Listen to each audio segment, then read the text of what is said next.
Barang apa yang paling best seller di Tingway ini atau di produk DB? Jadi kita ada produk yang premium, yang merah ini. Nah, ini sudah teruji, jadi setiap bulannya penjualannya itu stabil gitu ya.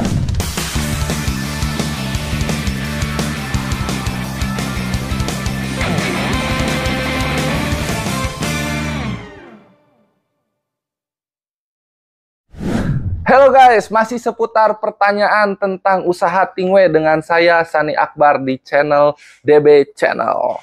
Nah, kali ini langsung ke pertanyaannya ya. Barang apa yang paling best seller di Tingway ini atau di produk DB? Kalau menurut saya yang paling best seller itu harus dilihat dari konsistensinya terlebih dahulu.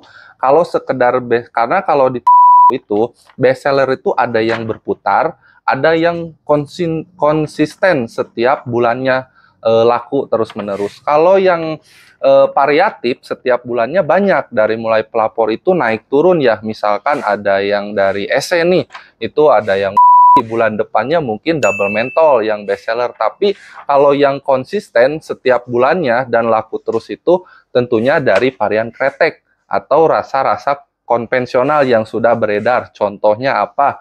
Nah, di kita ada produk yang premium, yang merah ini. Nah, ini sudah teruji, jadi setiap bulannya penjualannya itu stabil gitu ya, cenderung meningkat, nggak stuck, yaitu yang rasa Surya dan Sampurna. Nah, ini udah teruji juga best seller gitu ya. Nah, yang kedua memang ada satu lagi di atas ini, yaitu yang Supreme atau super premium. Cuman ini memang rasanya cuma 10, kalau ini 20. Tapi varian best seller tetap di rasanya yaitu Surya dan Sampurna. Cuma dua itu yang konsisten setiap bulannya. Nah, ini untuk harganya nggak terlalu beda jauh ya. Sekitaran beda 20.000 per kilo gitu. Cuman kekurangannya kalau yang ini yaitu di varian rasa cuma ada 10. Kalau ini komplit ada 20 rasa, jadi lebih variatif aja. Tapi secara kualitas, tekstur, aroma, hisapan tentunya lebih enak yang ini gitu ya. Nah, jadi itu ya untuk varian best sellernya yang ada di kita tuh baru itu. Nah, yang lain-lain itu mengikuti, jadi terus berputar. Ada yang bulan ini rasanya ini, karena mungkin orang-orang juga agak sedikit bosen, terus ganti lagi, bulan depannya bosen, ganti lagi, jadi masih seputaran kayak gitu. Tapi kalau yang Sampurna Surya itu setiap bulannya pasti konsisten, di setiap toko pasti laku gitu. Nah, lanjut ke yang kedua. Untuk dari setiap barang ini, apakah ada expire-nya? Nah, ini pertanyaan yang sering terlontarkan ya. Apakah Tingway itu ada expire-nya, Kang? Misalkan busuk ya, seperti roti atau ada jamur atau apa gitu. Jadi untuk Tingway ini, untuk tembiki ini, tidak ada masa expire, dan regulasinya dari sana pun setahu saya itu nggak ada expire. Bahkan Tingway itu ada yang semakin lama semakin bagus, atau biasa kita namakan dengan kawak. Nah, gimana Kang yang sudah dikemas seperti ini? Nah, jadi Tingway itu expire-nya tidak ditentukan dari tanggal produksi, tanggal sampai kapan gitu ya. Setahu saya semua produk Tingway itu tidak ada expire-nya, tapi ada indikasi bahwa produk itu tidak layak dijual. Sampai apa Kang? Yang pertama, kemasannya rusak, mungkin kejemur, mungkin juga kesiram air, atau penyimpanannya yang kurang bagus, kena lembab. Nah, itu indikasinya barang kurang layak, bukan berarti expire gitu ya. Takut karena tembiki ini, Tingway ini musuhnya dengan air.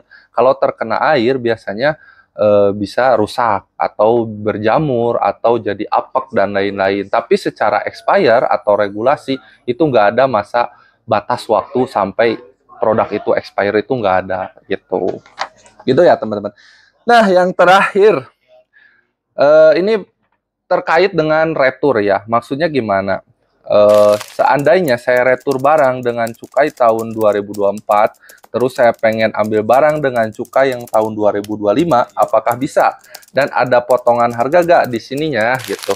Nah, ini biasanya permasalahan di awal tahun atau di penghujung tahun. Jadi misalkan di Januari gitu ya.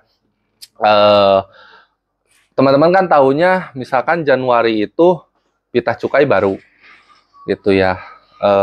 Tapi stok yang ada di kita masih pita cukai tahun yang lama. Nah, biar saya jelasin. Jadi, pita cukai itu di Bea Cukai, terbitnya pita cukai itu bukan di bulan Januari. Jadi, setahu saya itu di bulan Februari baru ada pita cukai baru. Jadi, teman-teman nggak usah khawatir kalau misalkan di awal tahun masih mendapatkan pita cukai yang lama, itu bukan masalah. Karena eh, tahun pita cukai itu bukan indikasi produk itu baru atau sudah lama gitu. Misalkan kayak gini, Januari itu di pabrik produksi gitu ya. Tapi pita cukai yang baru kan belum turun. Jadi otomatis pita cukai yang kita pakai masih di tahun yang sebelumnya. Tapi indikasi produk itu berarti masih baru kan, bukan masih lama gitu. Jadi kalau mau retur biasanya kita itu di pertengahan tahun. Nah, kalau udah lewat Maret, April baru memang produknya masih dapat pita yang lama. Nah, itu baru gitu ya. Konteksnya bisa diretur apa enggak. Tapi kalau masih di bulan Januari, Februari, Maret, itu bisa kita pastikan stok yang ada di kita atau pita cukai yang lama pun itu produksiannya baru semua, jadi nggak usah khawatir. Jadi terkait dengan expire tadi juga, sebenarnya produknya itu indikasinya bukan produk lama juga gitu, jadi masih aman lah gitu. Dan teman-teman kan kok di konvensional pun masih di merek-merek yang sudah terkenal pun kan suka lihat ya tahun berapa cukainya masih yang lama tapi produknya masih enak gitu. Nah kalau di Tingway kayak gitu, berbeda lagi mungkin dengan makanan dan lain-lain kayak gitu ya. Nah mungkin segitu aja ya untuk video kali ini. Mudah-mudahan membantu. Kalau ada yang kurang nanti bisa di komen. See you guys.